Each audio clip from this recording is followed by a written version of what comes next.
आज हम एक बेहद महत्वपूर्ण और काफी दिलचस्प सफर पर निकल रहे हैं।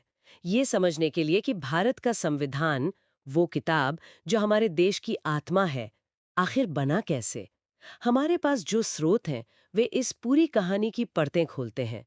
आज हमारा मकसद है इस पूरे अध्याय को, मतलब इसकी शुरुआत से लेके अंत तक, हर एक जरूरी पहलू, हर महत्वपूर्ण नाम, हर अहम तारीख के साथ बिल्कुल विस्तार से समझना। सोचिए, जैसे कोई शिक्षक क्लास में एक एक बात धीरे धीरे समझाता है, वैसे ही बिना किसी जल्दबाजी के हम इस प्रक्रिया की गहराई में उतरेंगे। तो चलिए खोलते हैं इतिहास के इस बेहद अहम पन्ने को।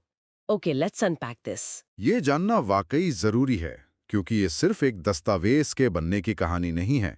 ये कहानी है कि कैसे एक नव स्वतंत्र राष्ट्र ने अपने भविष्य के लिए नियम, कानून और सबसे बढ़कर अपने आदर्शों को परिभाषित किया। ये समझने की कोशिश है कि किन उम्मीदों, किन चुनौतियों और किन बहसों के बीच हमारे संविधान ने आकार लिया। ये एक राष्ट्र के आत्म परिभाषित करने की प्रक्रिया है कि हम कौन हैं और भविष्य में कैसा भारत बनाना चाहते हैं। मुख्य भाग एक संविधान का निर्माण, संविधान का अर्थ और प्रकृति। बिल्कुल। तो सफर की शुरुआत करते हैं सबसे बुनियादी सवाल से। ये संविधान, अंग्रेजी में कहें तो कॉन्स्टिट्यूशन, आखिर होता क्या है? स्रोत बताते हैं कि ये कुछ बुनियादी सिद्धांतों और आदर्शों यानी आइडियल्स का समूह होता है। ये वो नींव है जिस पर उस देश का पूरा ढांचा खड़ा होता है, जैसा वो राष्ट्र बनना चाहता है। एक तरह से ये देश का घोषणा पत्र है। आपने सही कहा। ये सिर्फ कानूनों का संग्रह नहीं, बल्कि एक दर्शन है, एक दिशा है। और भारतीय संविधान की एक बहुत ही खास बात जिसका जिक्र स्रोत में भी है, वो है इसकी प्रकृति। ये आंशिक रूप से कठोर यानी रिजिड और आंशिक रूप से लचीला यानी फ्लेक्सिबल, दोनों का एक अनूठा मिश्रण है। कठोर और लचीला, इसका क्या मतलब हुआ? मतलब क्या कुछ हिस्से बदले जा सकते हैं और कुछ नहीं? बिल्कुल। कठोर या रिजिड होने का मतलब है कि संविधान के कुछ प्रावधानों, खासकर जो इसके मूल ढांचे से जुड़े हैं, उनमें संशोधन करना, बदलाव लाना बहुत मुश्किल है। इसके लिए संसद में विशेष बहुमत की जरूरत होती है। कभी कभी तो आधे राज्यों की सहमति भी चाहिए होती है। ये इसलिए ताकि कोई भी सरकार आसानी से संविधान के मूल सिद्धांतों को ना बदल सके। दूसरी तरफ लचीला या फ्लेक्सिबल होने का मतलब है कि संविधान के कई अन्य प्रावधानों को संसद साधारण बहुमत से ही बदल सकती है, जैसे सामान्य कानून बनते हैं। ये लचीलापन संविधान को समय और समाज की बदलती जरूरतों के अनुसार ढालने में मदद करता है।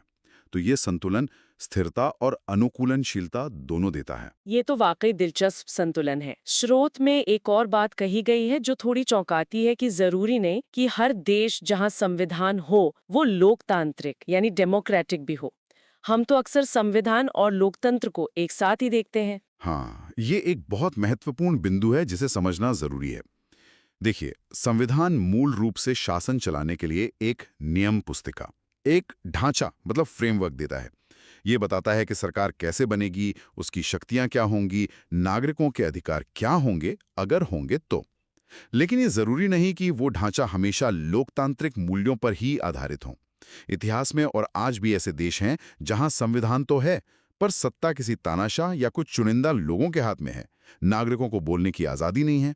हाँ, ये सच है कि ज्यादातर सफल लोकतांत्रिक देशों में एक लिखित संविधान होता है जो सरकार की शक्तियों को सीमित करता है और नागरिकों के अधिकारों की गारंटी देता है। और ये संविधान बनाने की परंपरा कहाँ से शुरू हुई? जैसा कि स्रोत बताता है, आधुनिक लिखित संविधान की परंपरा सबसे पहले संयुक्त राज्य अमेरिका यानी यूएसए में शुरू हुई। उन्हें स्वतंत्रता मिली 4 जुलाई 1776 को, और उसके करीब 11 साल बाद 1787 में उन्होंने अपना संविधान अपनाया।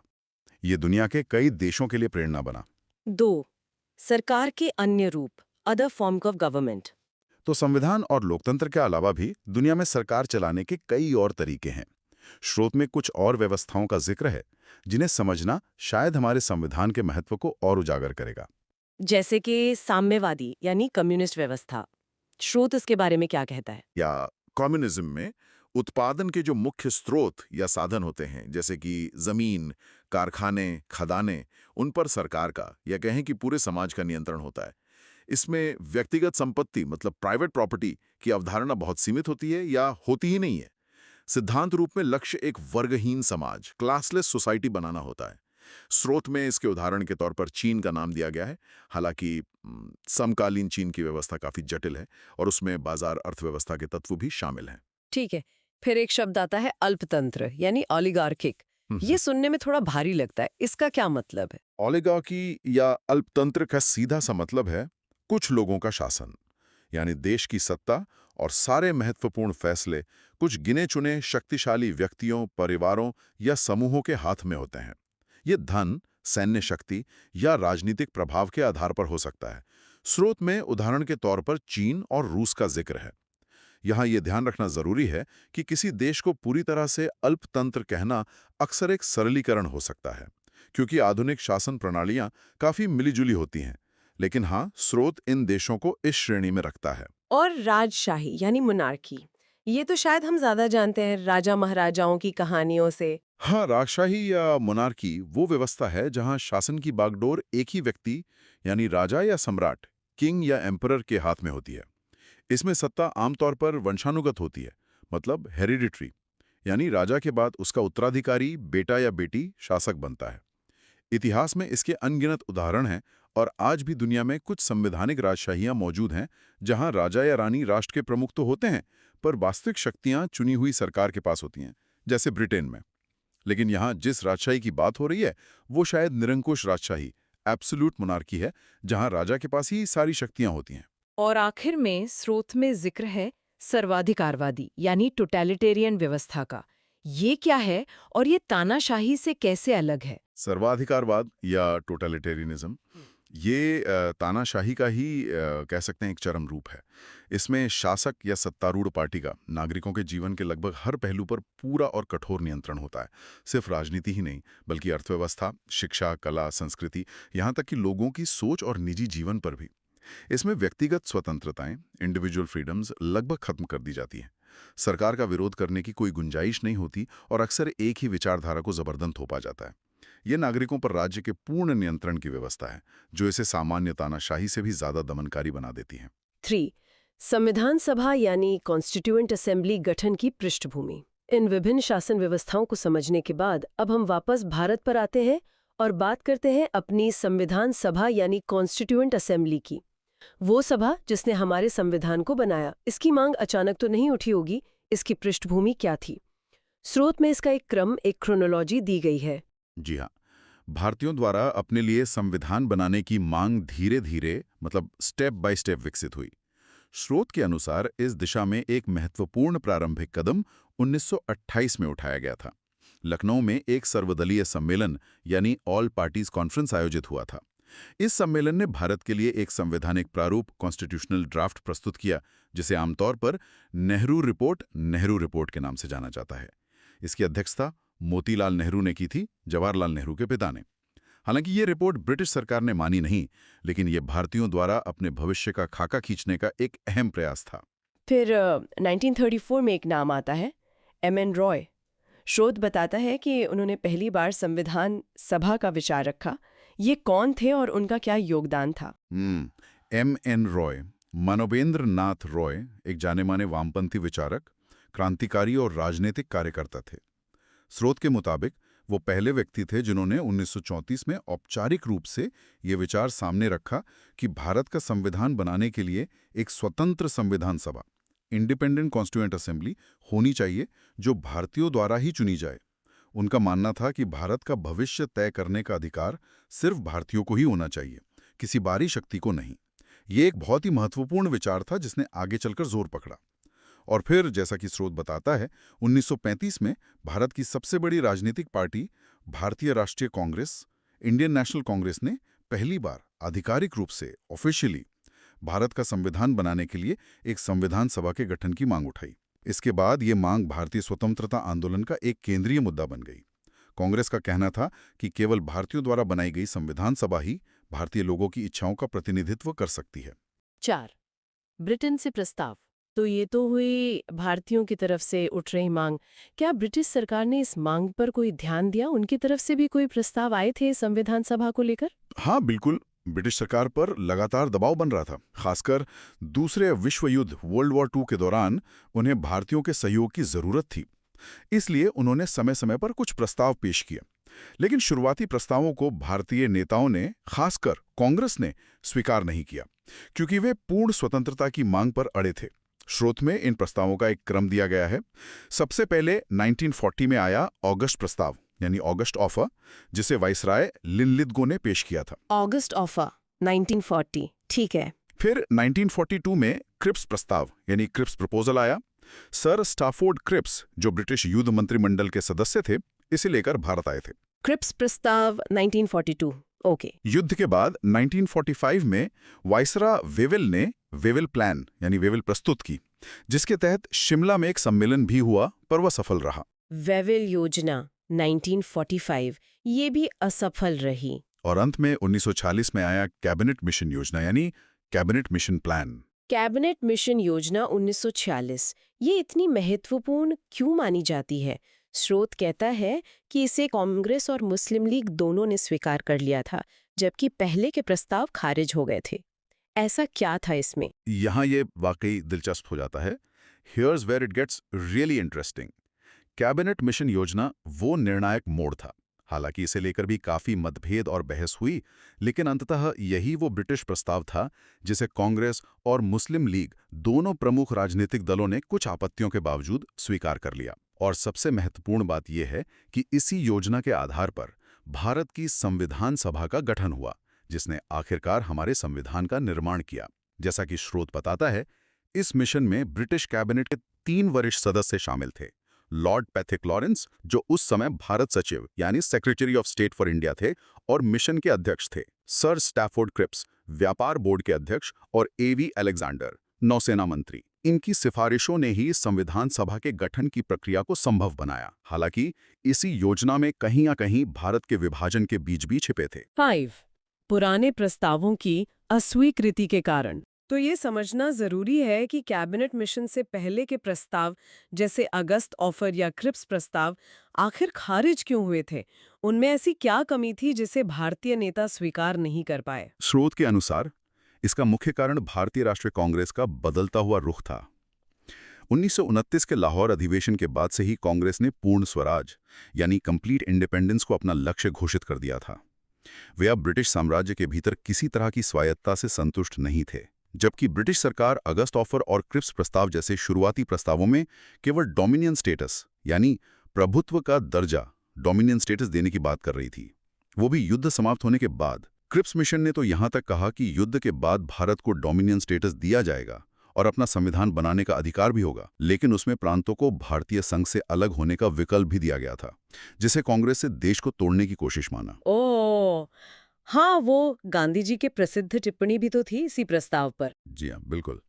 गांधी जी की वो प्रसिद्ध टिप्पणी जो क्रिप्स प्रस्ताव के लिए थी, a postdated cheque on a crashing bank, यानी एक डूबते हुए बैंक पर भविष्य की तारीख का चेक, इसी अविश्वास और असंतोष को दर्शाती है। ये डोमिनियन स्टेटस शब्द बार बार आ रहा है।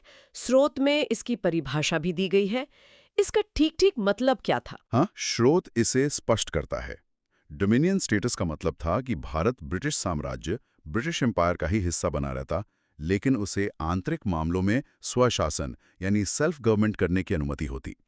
यानी अपनी सरकार, अपना प्रशासन चलाने की आज़ादी तो मिलती, लेकिन देश का सर्वोच्च प्रमुख, हेड ऑफ स्टेट, ब्रिटिश सम्राट ही रहता। साथ ही विदेश नीति और रक्षा जैसे कुछ महत्वपूर्ण मामलों पर भी ब्रिटिश नियंत्रण बना रह सकता था। जैसा स्रोत में डोमिनियन शब्द का शाब्दिक अर्थ बताया गया है, जिस पर अधिकार किया गया हो या शासन किया गया हो। कांग्रेस को यह आधा अधूरा स्वराज मंजूर नहीं था। उन्हें चाहिए थी पूर्ण स्वतंत्रता, जिसमें भारत एक संप्रभु राष्ट्र, सॉवरेन नेशन हो, किसी बाहरी शक्ति के अधीन ना हो। कैबिनेट मिशन योजना ने भले ही अस्पष्ट रूप से एक स्वतंत्र भारत के संविधान निर्माण की प्रक्रिया को स्वीकार किया, जिसने कांग्रेस के लिए इसे स्वीकार्य बनाया। हालांकि मुस्लिम लीग की अलग पाकिस्तान की मांग के चलते स्थिति जटिल बनी रही। 6. न नियंत्रित से साक्षात्कार, ट्राइस्ट विथ डेस्टिनी। इसी स्वतंत्रता की आकांक्षा से जुड़ा एक बहुत ही प्रसिद्ध और भावनात्मक क्षण का जिक्र स्रोत में है। नियति से साक्षात्कार, यानी ट्रिस्ट विद डेस्टिनी। ये क्या था और इसका संदर्भ क्या है? नियति से साक्षात्कार, ये ट्रिस्ट विद डेस्टिनी, स्वतंत्र भारत के इतिहास के सबसे प्रतिष्ठित भाषणों में से एक है। ये वो शब्द हैं जो भारत के पहले प्रधानमंत्री पंडित जवाहरलाल नेहरू ने 14 अगस्त 1947 की मध्यरात्रि को, ठीक उस क्षण जब भारत ब्रिटिश शासन से आज़ाद हो रहा था, संविधान सभा के विशेष सत्र में कहे थे। ये भाषण सिर्फ स्वतंत्रता के आगमन का ऐलान नहीं था, बल्कि ये भविष्य के भारत के लिए देखे गए सपनों, उम्मीदों और चुनौतियों का भी बयान था। हाँ, और इसमें गांधी जी का भी जिक्र था ना? जी बिल्कुल। स्रोत में इस भाषण का एक बेहद मार्मिक अंश भी दिया गया है, जिसमें नेहरू जी ने राष्ट्रपिता महात्मा गांधी का उल्लेख करते हुए कहा था, हमारी पीढ़ी के सबसे महान व्यक्ति की महत्वाकांक्षा हर आंख से हर आंसू पोंछने की रही है। The ambition of the greatest man of our generation has been to wipe every tear from every eye. ये शब्द उस ऐतिहासिक क्षण की गंभीरता, स्वतंत्रता के साथ आई जिम्मेदारियों और एक बेहतर, न्यायपूर्ण भारत बनाने के संकल्प को दर्शाते हैं। ये भाषण आज भी प्रेरणा देता है। 7. कैटरेंटे मर्शन योजना का प्राविधान, provisions of cabinet mission plan, सीटों का बंटवारा। चलिए अब वापस कैबिनेट मिशन योजना पर आते हैं, जिसने संविधान सभा के गठन का रास्ता खोला। इस योजना के तहत जो संविधान सभा बननी थी, उसमें कुल कितनी सीटें निर्धारित की गई थी? स्रोत के अनुसार कैबिनेट मिशन योजना ने संविधान सभा के लिए कुल 389 सीटें, टोटल 389 सीट्स तय की थीं। यह संख्या तत्कालीन भारत और रियासतों की विशाल आबादी और विविधता को ध्यान में रखकर तय की गई थी। 389 सीटें, ये तो काफी बड़ी संख्या है। इनका बंटवारा कैसे किया गया था? क्या ये सभी सदस्य चुनाव जीतकर आने वाले थे? नहीं, इन 389 सीटों का बंटवारा 2 मुख्य हिस्सों में किया गया था और सभी सदस्य निर्वाचित नहीं होने थे। स्रोत स्पष्ट करता है, पहला हिस्सा था 296 सीटों का, जो ब्रिटिश भारत, ब्रिटिश इंडिया के लिए थी, यानी वो 11 प्रांत जो सीधे ब्रिटिश गवर्नर के अधीन थे और 4 प्रांत जो चीफ कमिश्नर के अधीन थे। इन 296 सीटों के सदस्य निर्वाचित, इलेक्टेड होने थे। अच्छा, 296 निर्वाचित। जी, इनमें से 292 सदस्य 11 गवर्नर के प्रांतों जैसे मद्रास, बॉम्बे, बंगाल, संयुक्त प्रांत आदि से चुने जाने थे और बाकी के 4 सदस्य 4 चीफ कमिश्नर के प्रांतों दिल्ली, अजमेर, मेरवाड़ा, कुर्ग और ब्रिटिश बलूचिस्तान से आने थे। ठीक है, 292 और 4, कुल 296 ब्रिटिश भारत से। और बाकी की सीटें? बाकी बची 93 सीटें वो देसी रियासतों, प्रिंसली स्टेट्स के लिए आरक्षित थीं। ये वो राज्य थे जहां राजाओं या नवाबों का शासन था, हालांकि वो भी ब्रिटिश सत्ता के अधीन थे। इन 93 सीटों के सदस्य मनोनीत, नॉमिनेटेड होने थे। मनोनीत मतलब चुने हुए नहीं? हाँ, मतलब उनका चुनाव नहीं होना था, बल्कि रियासतों के प्रमुखों को अपने प्रतिनिधि चुनने का अधिकार दिया गया था। तो इसका मतलब ये हुआ कि संविधान सभा पूरी तरह से चुनी हुई संस्था नहीं थी, बल्कि इसमें चुने हुए और मनोनीत दोनों तरह के लोग शामिल होने थे। बिल्कुल सही। स्रोत भी इसी बात पे जोर देता है कि ये सभा आंशिक रूप से निर्वाचित, पार्टली इलेक्टेड थी। ब्रिटिश भारत के प्रतिनिधि चुने जाने थे और आंशिक रूप से मनोनीत, पार्टली नॉमिनेटेड थी, रियासतों के प्रतिनिधि मनोनीत किए जाने थे। ये एक तरह का समझौता था ताकि ब्रिटिश भारत और रियासतों दोनों का प्रतिनिधित्व मिल सके। 8वीं सूट, seat allocation details. British Bharat की जो 296 सीटें थीं, जहां चुनाव होने थे, उनका आवंटन प्रांतों के बीच कैसे किया गया और क्या प्रांतों के भीतर भी कोई बंटवारा था? हाँ, स्रोत बताता है कि सीटों का आवंटन बहुत सोच समझ कर किया गया था। पहली बात, प्रत्येक प्रांत को सीटें उनकी जनसंख्या के अनुपात, in proportion to the respective populations, में आवंटित की गईं। मोटे तौर पर हर 10 लाख 1 मिलियन की आबादी पर एक सीट रखी गई। 10 लाख पर एक सीट। हाँ। ठीक है। दूसरी बात, प्रत्येक प्रांत को आवंटित सीटों को वहां के 3 प्रमुख समुदायों, प्रिंसिपल कम्युनिटीज, के बीच उनकी जनसंख्या के अनुपात में बांटा गया। ये 3 समुदाय थे मुस्लिम, सिख और सामान्य। सामान्य। सामान्य में कौन कौन थे? सामान्य श्रेणी में मुस्लिम और सिख के अलावा बाकी सभी समुदाय, मतलब हिंदू, ईसाई, पारसी, एंग्लो इंडियन वगैरह शामिल थे। ये बंटवारा उस समय की सांप्रदायिक राजनीति को दर्शाता है, लेकिन इसका उद्देश्य सभी प्रमुख वर्गों को प्रतिनिधित्व देना भी था। 9. चुनाव की विधि। तो इन 296 सीटों के लिए चुनाव कैसे हुए? क्या आम जनता ने सीधे वोट डालकर अपने प्रतिनिधियों को चुना था, जैसे आज लोकसभा चुनावों में होता है? नहीं, ये प्रत्यक्ष चुनाव, डायरेक्ट इलेक्शन नहीं थे। स्रोत स्पष्ट करता है कि संविधान सभा के सदस्यों का चुनाव अप्रत्यक्ष, इनडायरेक्ट तरीके से हुआ था। इसका मतलब यह है कि आम जनता ने सीधे वोट नहीं दिया, बल्कि 1946 में जो प्रांतीय विधानसभाओं, प्रोविंशियल लेजिस्लेटिव असेंबलीज के चुनाव हुए थे, उन विधानसभाओं के चुने हुए सदस्यों ने ही संविधान सभा के लिए अपने प्रतिनिधियों को चुना। ओह, तो प्रांतीय विधानसभा के सदस्यों ने चुना। और ये चुनाव किस पद्धति से हुए? स्रोत में दो खास तरीकों का जिक्र है। जी, स्रोत बताता है कि इन चुनावों में दो प्रणालियों का इस्तेमाल किया गया। पहली थी आनुपातिक प्रतिनिधित्व प्रणाली, मेथड ऑफ प्रोपोर्शनल रिप्रेजेंटेशन।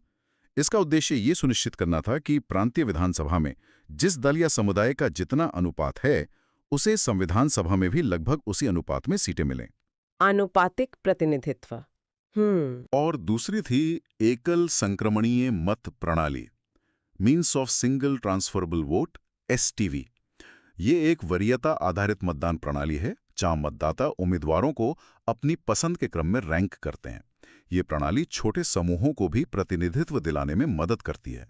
अच्छा, एसटीवी। जी, ये चुनाव जैसा स्रोत बताता है जुलाई-अगस्त 1946 में संपन्न हुए थे। जी। दशम परिणात।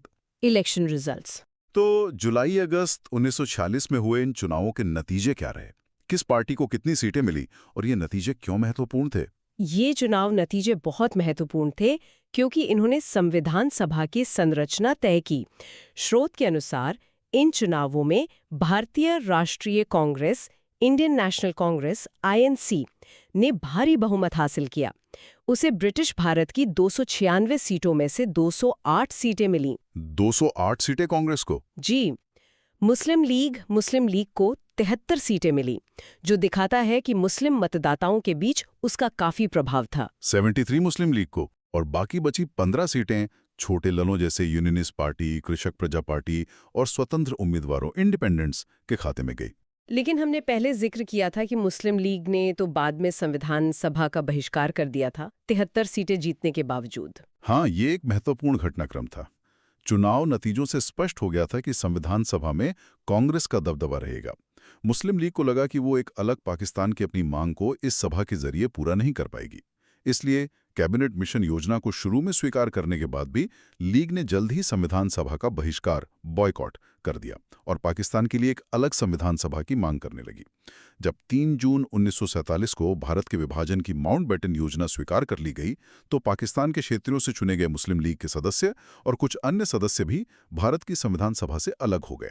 इसके परिणाम स्वरूप, जैसा कि स्रोत बताता है, भारत की संविधान सभा में सदस्यों की वास्तविक संख्या घटकर 389 से केवल 299 रह गई। ओह, तो 389 से घटकर 299 रह गए विभाजन के बाद। जी, और रियासतों के प्रतिनिधि जो शुरू में सभा से दूर थे, वे धीरे धीरे इसमें शामिल होते गए। 11 अंतरिम सरकार, इंटरिम गवर्नमेंट, 1946-47। संविधान सभा के चुनावों के बाद और देश की आजादी से पहले स्रोत में एक अंतरिम सरकार यानी इंटरिम गवर्नमेंट के गठन का भी जिक्र है। ये क्या थी और इसका क्या महत्व था? जी, ये एक महत्वपूर्ण पड़ाव था सत्ता हस्तांतरण की प्रक्रिया में। 2 सितंबर 1946 को संविधान सभा के चुनावों के बाद वॉयसरॉय वेवेल ने कांग्रेस के नेताओं को मिलाकर एक अंतरिम सरकार का गठन किया। ये एक तरह की अस्थायी सरकार थी जिसे ब्रिटिश वाइसरॉय की देखरेख में काम करना था, लेकिन इसमें प्रमुख भारतीय नेता शामिल थे जिन्हें विभिन्न मंत्रालयों का कार्यभार सौंपा गया था। इसका उद्देश्य भारतीयों को शासन का अनुभव देना और स्वतंत्रता की तैयारी करना था। यह सरकार 15 अगस्त 1947 तक, यानी भारत की स्वतंत्रता और विभाजन तक अस्तित्व में रही। इस अंतरिम सरकार का मुखिया कौन था?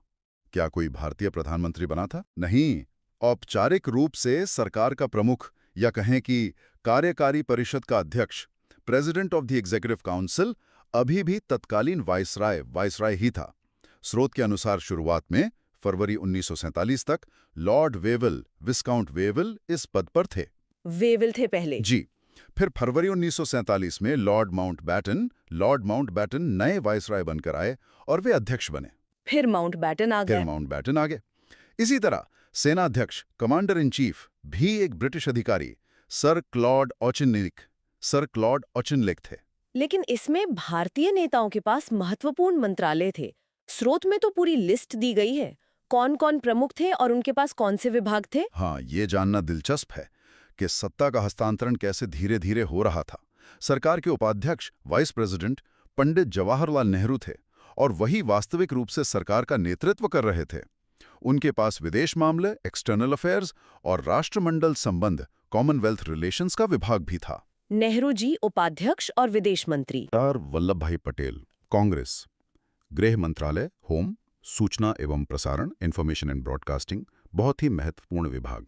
पटेल जी के पास गृह और सूचना प्रसारण। डॉक्टर राजेंद्र प्रसाद, कांग्रेस, खाद्य और कृषि, food and agriculture. Rajendra Prasad ji के पास खाद्य और कृषि। सरदार बलदेव सिंह, कांग्रेस, रक्षा, डिफेंस। बलदेव सिंह जी रक्षा मंत्री। जगजीवन राम, कांग्रेस, श्रम, लेबर। जगजीवन राम जी श्रम मंत्री। सी राजगोपालाचारी, कांग्रेस, शिक्षा और कला, एजुकेशन एंड आर्ट्स। राजगोपालाचारी जी शिक्षा। जॉन मथाई, कांग्रेस, उद्योग और आपूर्ति, industries and supplies. John Mathai उद्योग। CH भाभा, कांग्रेस, कार्य, खान और ऊर्जा, works, mines and power. Bhabha के पास कार्य, खान, ऊर्जा। आसफ अली, कांग्रेस, रेलवे और परिवहन, railways and transport. Asaf Ali railway, ये तो सब कांग्रेस के थे। हाँ, शुरुआत में। और मुस्लिम लीग, क्या वो इस सरकार में शामिल हुई?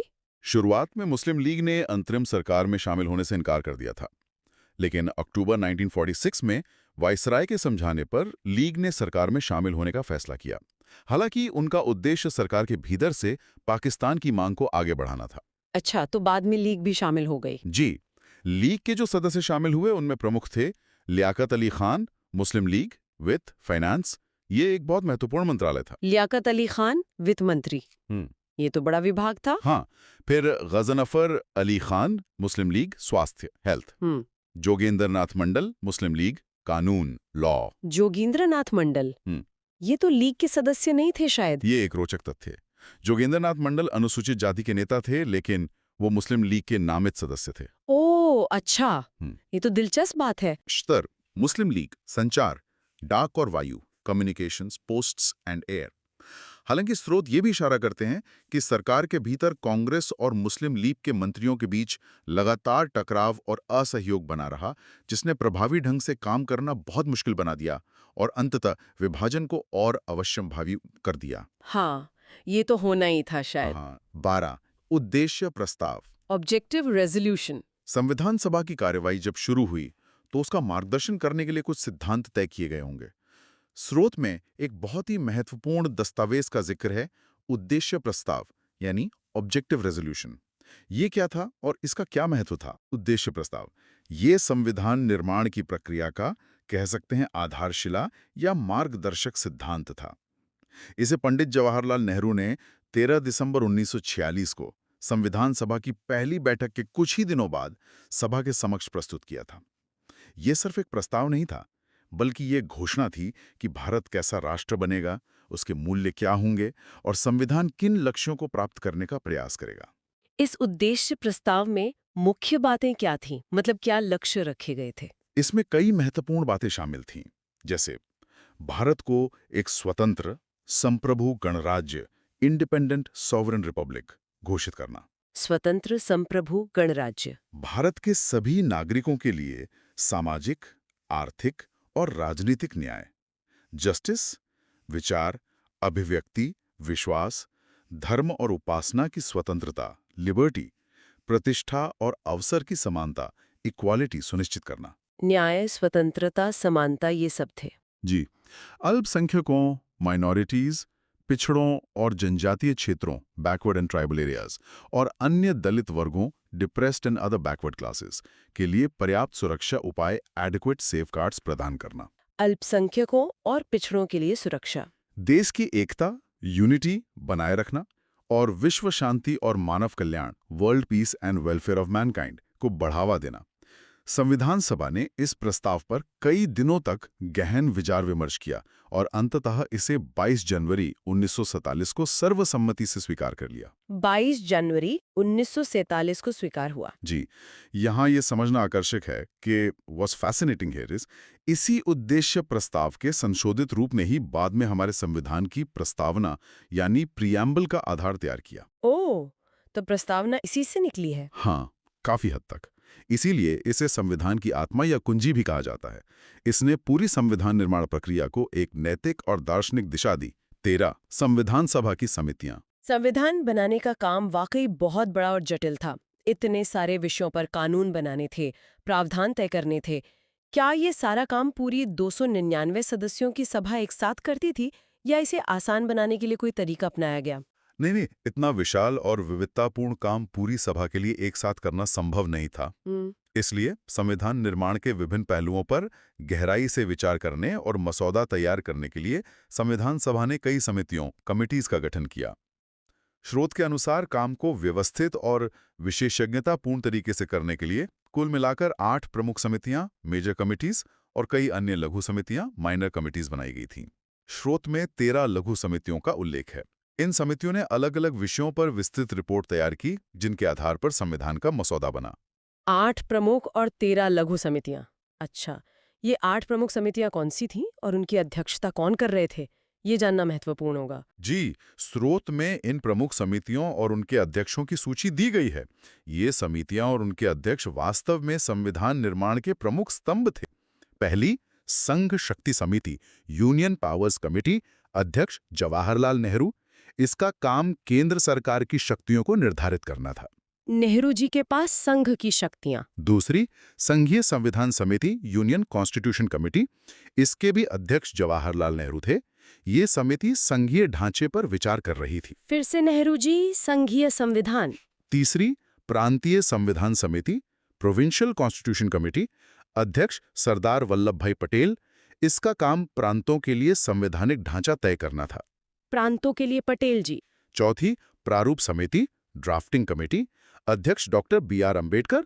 ये शायद सबसे महत्वपूर्ण समिति थी जिसका काम अंतिम मसौदा तैयार करना था। प्रारूप समिति, अंबेडकर जी, ये तो सबसे अहम थी। समिति थी जिसकी कई उप समितियां भी थीं। अधिकारों और अल्पसंख्यकों पर सलाहकार समिति भी पटेल जी के पास। हाँ, जैसे मौलिक अधिकार उप समिति के अध्यक्ष जे.बी. कृपलानी थे और अल्पसंख्यक उप समिति के अध्यक्ष एच.सी. मुखर्जी थे। अच्छा, इसकी उप समितियां भी थी। जी। छठी, प्रक्रिया नियम समिति, रूल्स ऑफ प्रोसीजर कमेटी। अध्यक्ष डॉक्टर राजेंद्र प्रसाद। ये सभा की कार्यवाही के नियम तय करती थी। नियम बनाने के लिए राजेंद्र प्रसाद जी। सातवीं, राज्यों संबंधी समिति, स्टेट्स कमेटी, राज्यों से बातचीत के लिए। अध्यक्ष जवाहरलाल नेहरू। इसका काम देसी रियासतों से बातचीत करना था। राज्यों से बातचीत के लिए फिर नेहरू जी। और आठवीं, संचालन समिति, स्टीयरिंग कमेटी। अध्यक्ष डॉक्टर राजेंद्र प्रसाद। ये सभा के कामकाज का समन्वय करती थी। संचालन के लिए भी राजेंद्र प्रसाद जी। हाँ, बिल्कुल। मतलब नेहरू जी, पटेल जी, राजेंद्र प्रसाद जी और अंबेडकर जी के पास ही ज्यादातर प्रमुख समितियां थी। हाँ, बिल्कुल। इन समितियों के अध्यक्षों के नाम देखने से ही पता चलता है कि संविधान निर्माण का नेतृत्व देश के शीर्ष नेताओं के हाथ में था। और स्रोत में कुछ लघु समितियों, माइनर कमिटीज का भी जिक्र है। क्या उनमें से कुछ महत्वपूर्ण थी? हाँ, कई लघु समितियां भी थीं जो विशिष्ट कार्यों को देख रही थीं। स्रोत में कुछ के नाम और अध्यक्ष दिए गए हैं, जैसे वित्त एवं कर्मचारी समिति, finance and staff committee, doctor Rajendra Prasad. राष्ट्रीय ध्वज संबंधी तदर्थ समिति, ad hoc committee on the national flag, doctor Rajendra Prasad. इसी समिति की सिफारिश पर तिरंगे को अपनाया गया। अच्छा, झंडे वाली समिति भी राजेंद्र प्रसाद जी के पास थी। जी। प्रत्यय पत्र संबंधी समिति, credentials committee, Alladi Krishnaswami Iyer. सदन समिति, house committee, B Pattabhi Sitaramayya. कार्य संचालन संबंधी समिति, order of business committee, doctor KM. Munshi. संविधान सभा के कार्यों संबंधी समिति, committee on the functions of the constituent assembly, GV. Mavalankar. Mavalankar ji, ये तो बाद में लोकसभा स्पीकर भी बने थे ना? जी हाँ, वही। फिर सर्वोच्च न्यायालय संबंधी तदर्थ समिति, ad hoc committee on the supreme court, S. Varadachari. स्रोत ये भी बताता है कि एस. वरदाचारी सभा के सदस्य नहीं थे। यह दिखाता है कि विशेषज्ञता के लिए सभा के बाहर से भी मदद ली गई। ओह, बाहर से भी वे विशेषज्ञ बुलाए गए थे। हाँ, नागरिकता पर तदर्थ समिति, एडहॉक कमिटी ऑन सिटीजनशिप। इसके भी अध्यक्ष एस. वरदाचारी थे। मुख्य आयुक्तों के प्रांतों संबंधी समिति, committee on chief commissioners provinces, B Pattabhi Sitaramayya. संघीय संविधान के वित्तीय प्रावधानों संबंधी विशेषज्ञ समिति, expert committee on the financial provisions of the union constitution, Nalini Ranjan Sarkar. ये भी सदस्य नहीं थे। भाषाई प्रांत आयोग, लिंग्विस्टिक प्रोविंसेस कमीशन, एस.के. धर। संविधान के प्रारूप की जांच के लिए विशेष समिति, special committee to examine the draft constitution, Jawaharlal Nehru. ये प्रारूप समिति के मसौदे की समीक्षा के लिए बनी थी। और प्रेस दीर्घा समिति, प्रेस गैलरी कमेटी, उषानाथ सेन। बाप रे, इतनी सारी समितियां! ये लंबी सूची दिखाती है कि संविधान निर्माण का कार्य कितना विस्तृत और बहुआयामी था। मतलब हर छोटे बड़े पहलू पर ध्यान दिया गया। बिल्कुल सही। 14 प्रारूप समर्थ। आपने सभी समितियों में प्रारूप समिति यानी ड्राफ्टिंग कमेटी को सबसे महत्वपूर्ण बताया। इसके गठन और सदस्यों के बारे में स्रोत क्या जानकारी देता है? जी, प्रारूप समिति का काम सभी समितियों की सिफारिशों और विभिन्न स्रोतों से प्राप्त जानकारी को संकलित करके संविधान का एक सुसंगत और कानूनी रूप से सटीक मसौदा ड्राफ्ट तैयार करना था। ये बेहद जटिल और श्रम साध्य कार्य था। स्रोत के अनुसार इस सबसे महत्वपूर्ण समिति का गठन 29 अगस्त 1947 को हुआ था, यानी भारत की स्वतंत्रता के ठीक 2 हफ्ते बाद। इसमें कुल 7 सदस्य 7 मेंबर्स थे। और इसके अध्यक्ष डॉक्टर B.R. अम्बेडकर थे, जिन्हें संविधान का पिता भी कहा जाता है। स्रोत में उन्हें आधुनिक मनु, मॉडर्न मनु भी कहा गया है। अन्य सदस्य कौन थे? हाँ, डॉक्टर भीमराव रामजी अंबेडकर इसके अध्यक्ष थे और उनकी विद्वत्ता, कानूनी समझ और अथक परिश्रम का संविधान के मसौदे पर गहरा प्रभाव पड़ा। इसी कारण उन्हें भारतीय संविधान का मुख्य वास्तुकार, chief architect of the constitution of India, और जैसा स्रोत कहता है, आधुनिक मनु या आधुनिक मानव की संज्ञा दी जाती है। अन्य 6 सदस्य थे।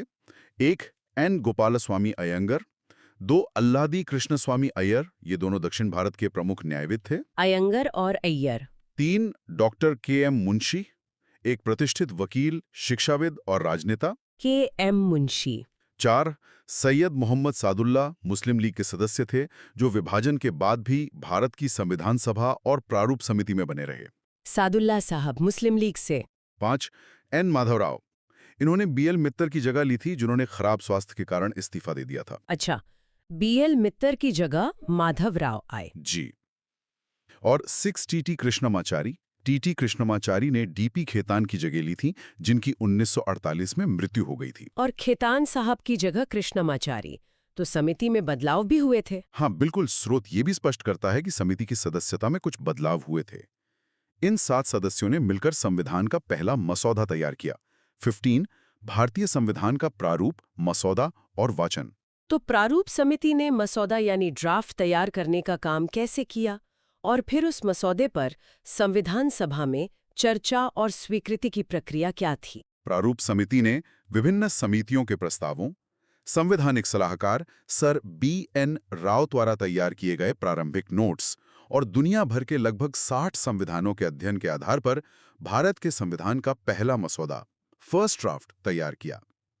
स्रोत के अनुसार यह पहला मसौदा फरवरी 1948 में प्रकाशित, पब्लिश्ड किया गया। इसके बाद एक बहुत ही महत्वपूर्ण लोकतांत्रिक कदम उठाया गया।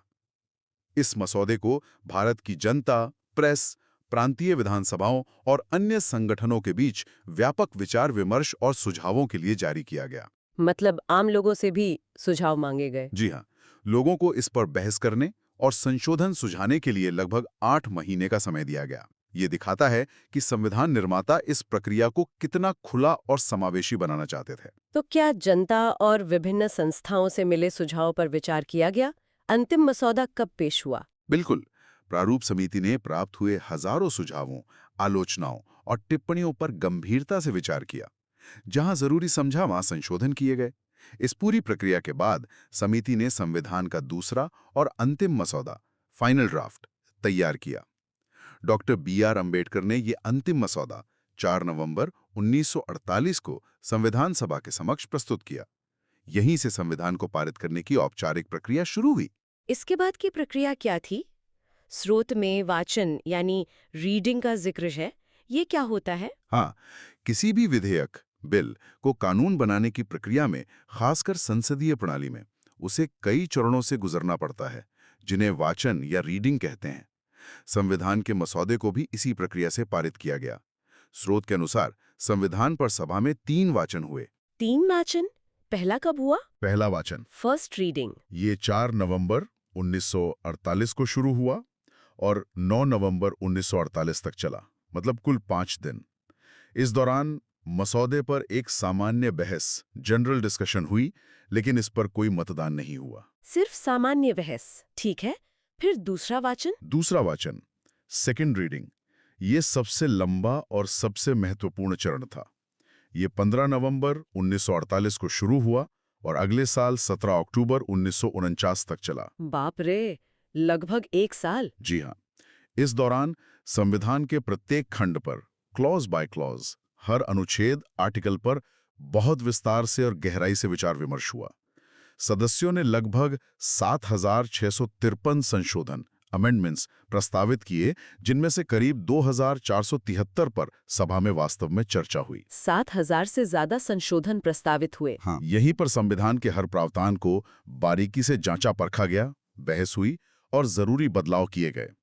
ये चरण दिखाता है कि संविधान पर कितनी गहन मेहनत की गई। वाकई। और तीसरा वाचन, तीसरा वाचन, तीसरा रीडिंग, ये 14 नवंबर 1949 को शुरू हुआ। डॉक्टर अंबेडकर ने प्रस्ताव पेश किया, the constitution as settled by the assembly be passed, यानी सभा द्वारा निर्धारित किया गया संविधान पारित किया जाए। इस पर फिर से बहस हुई, लेकिन अब बहस मुख्यतः इस बात पर थी कि क्या संविधान को उसके अंतिम रूप में स्वीकार किया जाना चाहिए। अंततः 26 नवंबर 1949 को इस प्रस्ताव को पारित कर दिया गया और अध्यक्ष डॉक्टर राजेंद्र प्रसाद ने इस पर हस्ताक्षर किए। इसी के साथ संविधान को अंगीकृत, अडॉप्टेड कर लिया गया। तो 26 नवंबर 1949 को ये पूरी प्रक्रिया समाप्त हुई और संविधान अपना लिया गया। जी हाँ। स्रोत में डॉक्टर अंबेडकर के संविधान सभा में चुने जाने को लेकर एक रोचक नोट भी दिया गया है। वो क्या है? हाँ, ये जानकारी उनके महत्व को रेखांकित करती है। स्रोत बताता है कि डॉक्टर अंबेडकर मूल रूप से जुलाई 1946 में बंगाल प्रांत से संविधान सभा के लिए चुने गए थे, लेकिन 1947 में जब भारत का विभाजन हुआ तो वो क्षेत्र यानी पूर्वी बंगाल पाकिस्तान में चला गया। ओह, तो उनकी सीट पाकिस्तान में चली गई। जी, इसका मतलब था कि डॉक्टर अंबेडकर अब भारत की संविधान सभा के सदस्य नहीं रहे, लेकिन उनका संविधान निर्माण के लिए रहना कितना जरूरी समझा गया, इसका अंदाजा इसी बात से लगता है कि उन्हें तुरंत बॉम्बे प्रांत से कांग्रेस की मदद से एमआर जयकर के इस्तीफे द्वारा खाली हुई सीट पर फिर से चुनकर संविधान सभा में लाया गया। अच्छा, मतलब उनके लिए खास व्यवस्था की गई। ये दिखाता है कि उनके बिना संविधान निर्माण की कल्पना करना मुश्किल था। बिल्कुल। 16 कॉन्स्टिट्यूएंट असेंबली एंड सेशंस, समय और लागत। ये तो पूरी प्रक्रिया काफी लंबी चली। संविधान सभा ने कुल कितने समय तक काम किया? इसकी बैठकें कब शुरू हुई और कब तक चली? संविधान सभा की पहली बैठक, जैसा हमने पहले जिक्र किया, 9 दिसंबर 1946 को हुई थी। स्रोत के अनुसार उस पहले दिन की बैठक में 211 सदस्य उपस्थित थे, मुस्लिम लीग के बहिष्कार के कारण। 211 सदस्य थे पहली बैठक में। जी। संविधान बनाने का यह पूरा काम कई सत्रों यानी सेशंस में बटा हुआ था। स्रोत बताता है कि संविधान सभा के कुल 11 सत्र 11 सेशंस हुए। ये सत्र कुल मिलाकर 165 दिनों 165 डेज तक चले, यानी सभा 165 दिन बैठी और संविधान के विभिन्न पहलुओं पर विचार विमर्श किया। कुल 11 सत्र, 165 दिन की बैठकें। और कुल समय कितना लगा? अगर हम कुल समय की बात करें तो संविधान को पूरी तरह से बनाने और अपनाने में 2 वर्ष 11 महीने और 18 दिन 2 years 11 months and 18 days लगे। 9 दिसंबर 1946 से 26 नवंबर 1949 तक 2 साल 11 महीने 18 दिन, लगभग 3 साल। ये दिखाता है कि ये काम कितनी लगन और धैर्य से किया गया। हाँ, बिल्कुल। स्रोत में इस पर आए खर्च का भी उल्लेख है। इस पूरी प्रक्रिया में लगभग 64 लाख रुपए 6.4 मिलियन अप्रॉक्स का खर्च आया, जो उस जमाने में एक बहुत बड़ी रकम थी। 64 लाख रुपए उस समय के हिसाब से तो बहुत ज्यादा थे। जी। क्या स्रोत में कुछ महत्वपूर्ण सत्रों की तारीखें दी गई हैं जिससे इस लंबी अवधि का अंदाजा लगे? हाँ, स्रोत कुछ प्रमुख सत्रों की तारीखें बताता है। पहला सत्र फर्स्ट सेशन 9 दिसंबर से 23 दिसंबर 1946 तक। 10वां सत्र 6 अक्टूबर से 17 अक्टूबर 1949 तक, जिसमें दूसरा वाचन समाप्त हुआ। और 11वां और अंतिम सत्र 11 सेशन 14 नवंबर से 26 नवंबर 1949 तक, जिस दिन संविधान को अपनाया गया। तो 11 सत्रों में ये काम पूरा हुआ। जी। वैसे इसके बाद सभा एक बार फिर 24 जनवरी 1950 को मिली थी, जिसे कुछ लोग 12वां सत्र भी मानते हैं। उस दिन सदस्यों ने संविधान के अंतिम प्रतियों पर हस्ताक्षर किए और डॉक्टर राजेंद्र प्रसाद को राष्ट्रपति चुना गया। जी। लेकिन स्रोत 11 सत्रों का ही उल्लेख करता है। अच्छा, एक बैठक 24 जनवरी 1950 को भी हुई थी हस्ताक्षर के लिए। ठीक है। 17 संपिर्धि कध अंगीकिर औरी प्रिताई, adoption and enforcement of constitution. तो हमने देखा कि संविधान 26 नवंबर 1949 को बनकर तैयार हो गया और सभा द्वारा अपना लिया गया, यानी अडॉप्टेड हो गया। लेकिन हम गणतंत्र दिवस तो 26 जनवरी को मनाते हैं, तो संविधान लागू यानी इन्फोर्स्ड कब हुआ? इन दो तारीखों अपनाने और लागू होने में क्या अंतर है? ये एक बहुत ही महत्वपूर्ण अंतर है। जैसा हमने तीसरे वाचन के अंत में देखा, भारत के संविधान को 26 नवंबर 1949 को संविधान सभा द्वारा अंगीकृत, अधिनियमित और आत्मार्पित किया गया। Adopted, enacted and give to ourselves. ये तारीख संविधान की प्रस्तावना प्रीएम्बल में भी लिखी हुई है। इसी दिन संविधान बनकर तैयार हुआ और उसे स्वीकार कर लिया गया। इसी ऐतिहासिक महत्व के कारण भारत सरकार ने 2015 से 26 नवंबर को संविधान दिवस, कॉन्स्टिट्यूशन डे के रूप में मनाने का निर्णय लिया है। हाँ, संविधान दिवस 26 नवंबर को होता है। तो क्या पूरा संविधान उसी दिन लागू हो गया था या कुछ हिस्से पहले लागू हुए? स्रोत क्या कहता है? नहीं, पूरा संविधान 26 नवंबर 1949 को लागू नहीं हुआ था। स्रोत स्पष्ट करता है कि इस दिन संविधान को अपनाने के साथ ही इसके कुछ अनुच्छेद, आर्टिकल्स, तुरंत प्रभाव से लागू कर दिए गए थे। ये वो प्रावधान थे जिनका तुरंत लागू होना जरूरी था ताकि देश 26 जनवरी 1950 को पूरी तरह गणतंत्र बन सके। अच्छा, कौन से प्रावधान थे वो? इनमें मुख्य रूप से शामिल थे नागरिकता, सिटीजनशिप से संबंधित प्रावधान। स्रोत के अनुसार अनुच्छेद 5, 6, 7, 8, 9, चुनाव, इलेक्शंस से संबंधित प्रावधान।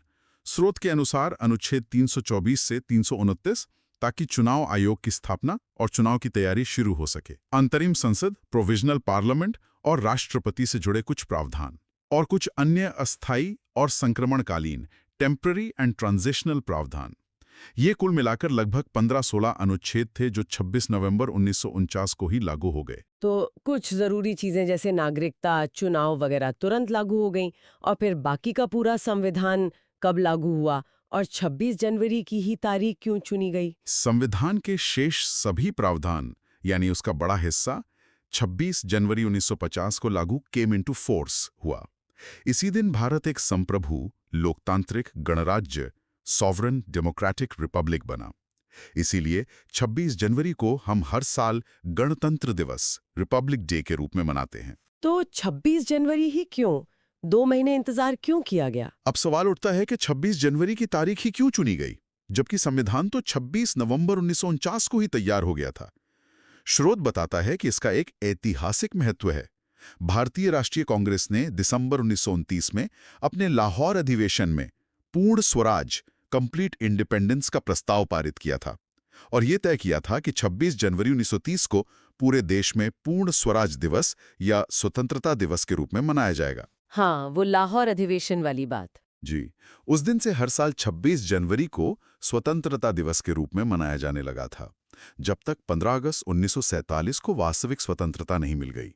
तो 26 जनवरी 1930 के उस ऐतिहासिक दिन के महत्व को याद रखने और सम्मान देने के लिए ही संविधान निर्माताओं ने 26 जनवरी 1950 को संविधान के पूर्ण रूप से लागू होने की तिथि के रूप में चुना। अच्छा, तो उस दिन की याद में ये तारीख चुनी गई, ये तो बड़ी दिलचस्प वजह है। जी, 1800 संपरिधि की मूल संचित, ओरिजिनल स्ट्रक्चर ऑफ कॉन्स्टिट्यूशन। तो जब संविधान 26 जनवरी 1950 को पूरी तरह से लागू हुआ, उस समय उसकी मूल संरचना यानी ओरिजिनल स्ट्रक्चर क्या थी? उसमें कितने अनुच्छेद, अनुसूचियां वगैरह थे? स्रोत के अनुसार जब हमारा संविधान मूल रूप से लागू हुआ तो उसकी संरचना काफी विस्तृत थी। उसमें शामिल थे एक प्रस्तावना, प्रियम्बल, जो संविधान के दर्शन और उद्देश्यों को बताती है। प्रस्तावना? 395 अनुच्छेद, आर्टिकल्स, जिन्हें 22 भागों, पार्ट्स में बांटा गया था। 395 अनुच्छेद, 22 भाग। जी, ये अनुच्छेद सरकार के गठन, शक्तियों, नागरिकों के अधिकारों, न्यायपालिका और शासन के अन्य सभी पहलुओं पर विस्तृत प्रावधान करते थे। और 8 अनुसूचियां, शेड्यूल्स। 8 अनुसूचियां। अनुसूचियों में क्या होता है? अनुसूचियों में ऐसी जानकारी या सूचियां होती हैं जिन्हें अनुच्छेद के भीतर देना संभव नहीं होता, जैसे राज्यों और केंद्र शासित प्रदेशों के नाम, वेतन, शपथ के प्रारूप, भाषाओं की सूची आदि। समय के साथ संविधान में कई संशोधन अमेंडमेंट्स हुए हैं, जिसके कारण अनुच्छेदों, भागों और अनुसूचियों की संख्या में वृद्धि हुई है, लेकिन मूल संरचना यही थी। प्रस्तावना, 395 अनुच्छेद, 22 भाग और 8 अनुसूचियां। 19 फंक्शंस ऑफ कॉन्स्टिट्यूएंट असेंबली। हमने देखा कि संविधान सभा का मुख्य काम तो संविधान बनाना था, लेकिन स्रोत कहता है कि इसने और भी कुछ काम किए। इसकी दोहरी भूमिका, डुअल रोल थी। वो क्या थी? हाँ, ये एक बहुत ही महत्वपूर्ण पहलू है। संविधान सभा सिर्फ संविधान बनाने वाली संस्था, कॉन्स्टिट्यूशन मेकिंग बॉडी ही नहीं थी, बल्कि इसने दोहरी भूमिका निभाई। पहली, संविधान निर्माण निकाय, ये इसका प्राथमिक कार्य था। जब सभा संविधान के मसौदे पर विचार विमर्श करने के लिए बैठती थी, तब इसकी अध्यक्षता डॉक्टर राजेंद्र प्रसाद करते थे, जिन्हें 11 दिसंबर 1946 को सभा का स्थायी अध्यक्ष, परमानेंट चेयरमैन चुना गया था। हाँ, अध्यक्ष तो डॉक्टर राजेंद्र प्रसाद थे। जी, स्रोत में सभा के पहले अस्थायी अध्यक्ष, टेम्पररी चेयरमैन का भी जिक्र है, डॉक्टर सच्चिदानंद सिन्हा। वे सभा के सबसे वरिष्ठ सदस्य थे और फ्रांसीसी परंपरा का पालन करते हुए उन्हें 9 दिसंबर 1946 को हुई पहली बैठक की अध्यक्षता करने के लिए चुना गया था, जब तक स्थायी अध्यक्ष का चुनाव नहीं हो गया।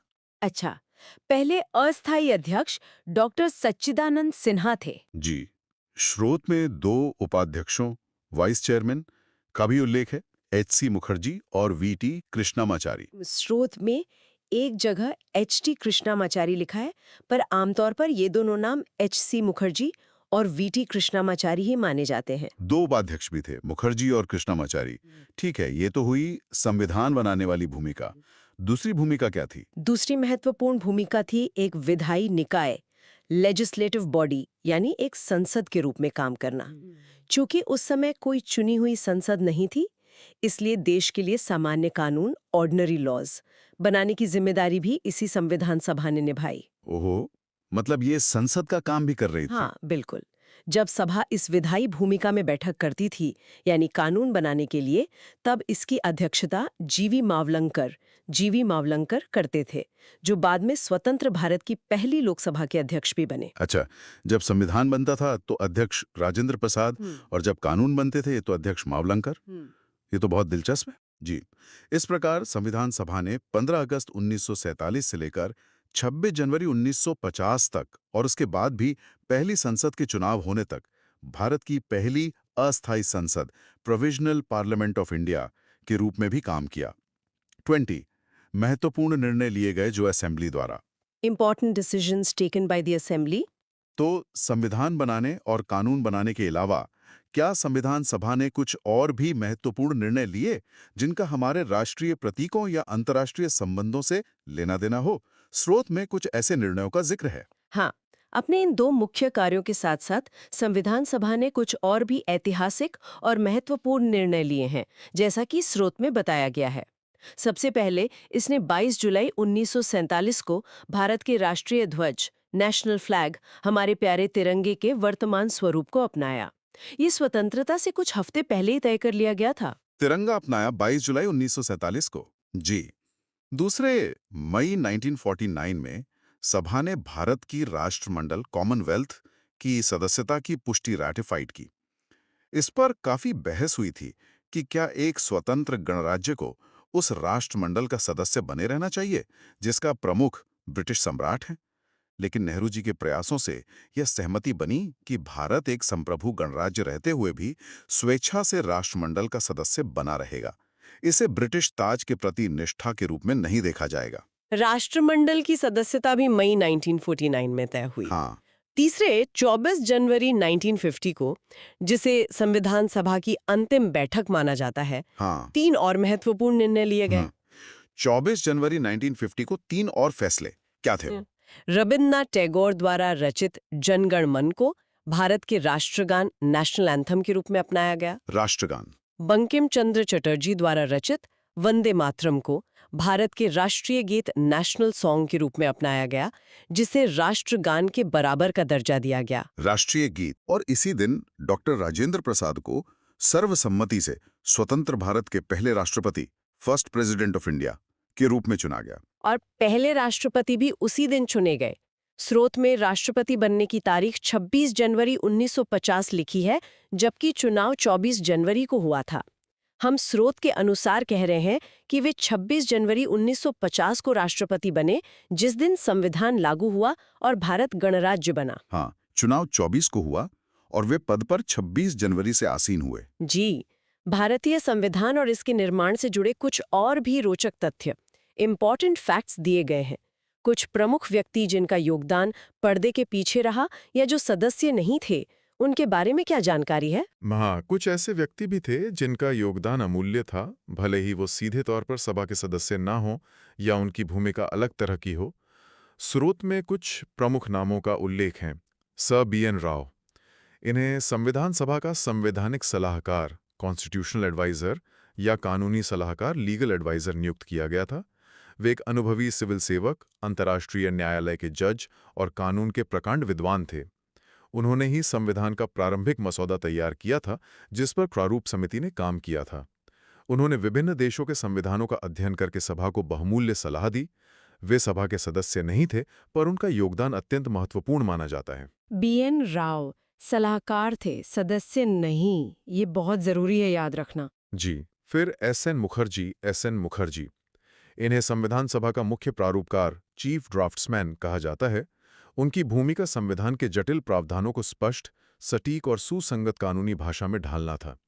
डॉक्टर अंबेडकर ने भी उनकी इस क्षमता की बहुत प्रशंसा की थी। S.N. मुखर्जी, मुख्य प्रारूपकार। और H.V.R. अयंगर, वे संविधान सभा के सचिव, सेक्रेटरी थे और सभा के पूरे प्रशासनिक कामकाज को संभालते थे। H.V.R. अयंगर, सचिव।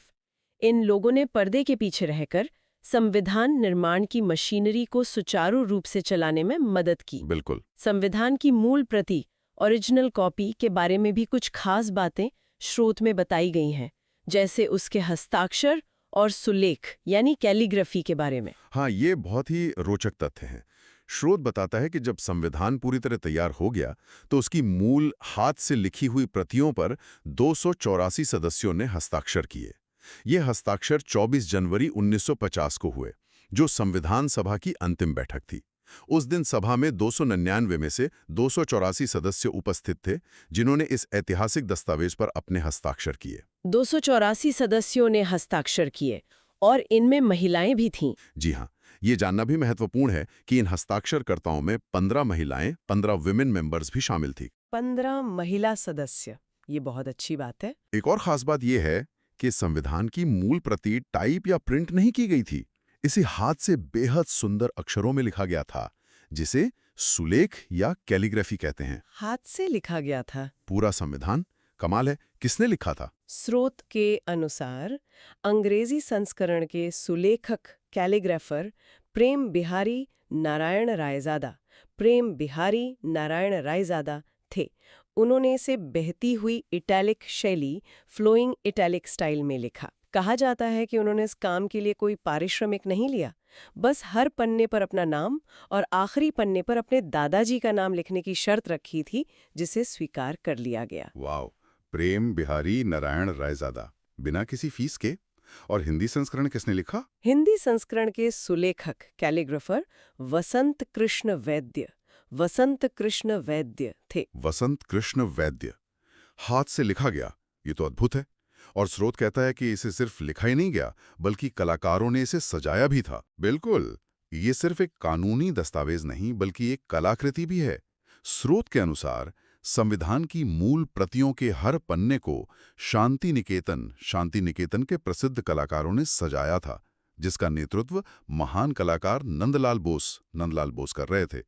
उनके शिष्यों, जिनमें व्यवहार राम मनोहर सिन्हा भी शामिल थे, ने इसमें महत्वपूर्ण योगदान दिया। नंदलाल बोस और व्यवहार राम मनोहर सिन्हा, शांति निकेतन के कलाकार। जी, उन्होंने संविधान के हर भाग, पाठ की शुरुआत में भारतीय इतिहास, पौराणिक कथाओं, संस्कृति और प्रकृति से जुड़े सुंदर चित्र, इलस्ट्रेशंस बनाए। जैसे भाग 1 की शुरुआत में मोहनजोदाड़ो की मोहर का चित्र है, भाग 5 संघ की शुरुआत में गौतम बुद्ध का, भाग 6 राज्य की शुरुआत में महावीर का, और प्रस्तावना पृष्ठ को राम मनोहर सिन्हा ने अपनी कला से सजाया। ये चित्र संविधान को एक अनूठी पहचान और कलात्मक गहराई देते हैं। कितनी खूबसूरत बात है। मतलब संविधान सिर्फ कानून नहीं, कला भी है। सही कहा। संविधान की कुछ और मुख्य विशेषताएं जो स्रोत में बताई गई हैं। हाँ, कुछ और महत्वपूर्ण तथ्य स्रोत में दिए गए हैं। भारत का संविधान दुनिया का सबसे लंबा लिखित संविधान, लेंथिएस्ट रिटन कॉन्स्टिट्यूशन है। इसकी विशालता का कारण भारत की भौगोलिक विविधता, ऐतिहासिक जटिलताएं और केंद्र तथा राज्यों दोनों के लिए एक ही संविधान का होना है। दुनिया का सबसे लंबा लिखित संविधान। स्रोत बताता है कि इस संविधान सभा का प्रतीक चिन्ह सिंबल या मोहर हाथी एलिफेंट था। हाथी शक्ति, बुद्धि और स्थिरता का प्रतीक माना जाता है। प्रतीक चिन्ह हाथी था। अच्छा। संविधान की मूल भाषा ओरिजिनल लैंग्वेज जिसमें इसे तैयार किया गया और बहस हुई वो मुख्यतः अंग्रेजी इंग्लिश थी। हालांकि इसका आधिकारिक हिंदी अनुवाद हिंदी ट्रांसलेशन भी साथ साथ तैयार किया गया और उसे भी सभा द्वारा मान्यता दी गई। मूल भाषा अंग्रेजी थी। जी। महिला सदस्यों का योगदान भी निश्चित रूप से महत्वपूर्ण रहा होगा। क्या स्रोत में कुछ प्रमुख महिला सदस्यों के नाम और उनकी भूमिका का जिक्र है? हाँ, ये जानना बहुत जरूरी है कि संविधान निर्माण में महिलाओं की भी सक्रिय भागीदारी थी। जैसा मैंने पहले बताया, संविधान सभा में कुल 15 महिला सदस्य थीं। उन्होंने न केवल अपनी उपस्थिति दर्ज कराई बल्कि बहसों में सक्रिय रूप से भाग लिया और महत्वपूर्ण सुझाव दिए। स्रोत में कुछ प्रमुख महिला सदस्यों और उनकी बाद की भूमिकाओं का उल्लेख है। कौन कौन थीं प्रमुख महिलाएं? राजकुमारी अमृत कौर, वे कपूरथला के शाही परिवार से थीं, एक प्रमुख गांधीवादी थीं और बाद में स्वतंत्र भारत की पहली स्वास्थ्य मंत्री हेल्थ मिनिस्टर बनी। राजकुमारी अमृत कौर पहली स्वास्थ्य मंत्री। सुचेता कृपलानी, एक स्वतंत्रता सेनानी और गांधीवादी जो बाद में उत्तर प्रदेश की पहली महिला मुख्यमंत्री चीफ मिनिस्टर बनी। सुचेता कृपलानी पहली महिला मुख्यमंत्री यूपी की। सरोजनी नायडू, सरोजनी नायडू प्रसिद्ध कवित्री और स्वतंत्रता सेनानी जिन्हें भारत कोकिला नाइटिंगेल ऑफ इंडिया कहा जाता है। वे बाद में उत्तर प्रदेश की पहली राज्यपाल, गवर्नर और किसी भी भारतीय राज्य की पहली महिला राज्यपाल बनी। सरोजनी नायडू पहली महिला राज्यपाल। इनके अलावा भी दुर्गाबाई देशमुख, हंसा मेहता, बेगम एजाज रसूल, रेणुका रे जैसी कई अन्य प्रतिभाशाली और समर्पित महिलाएं थीं जिन्होंने संविधान सभा में महत्वपूर्ण योगदान दिया। उनका होना दिखाता है कि संविधान निर्माण की प्रक्रिया समावेशी बनाने का प्रयास किया गया था। ये जानना बहुत जरूरी था। 15 महिला सदस्यों का योगदान वाकई सराहनीय है। आउटरो। तो ये था हमारे संविधान के निर्माण का विस्तृत और चरणबद्ध सफर।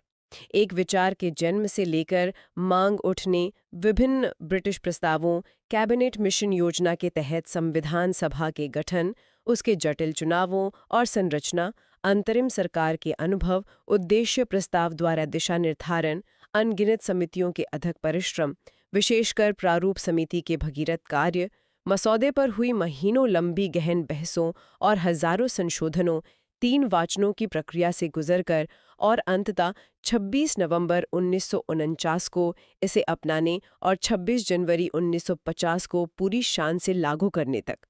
वाकई ये कहानी है दृढ़ संकल्प, सहयोग, मतभेद और अंततः सहमति की। So what does this all mean?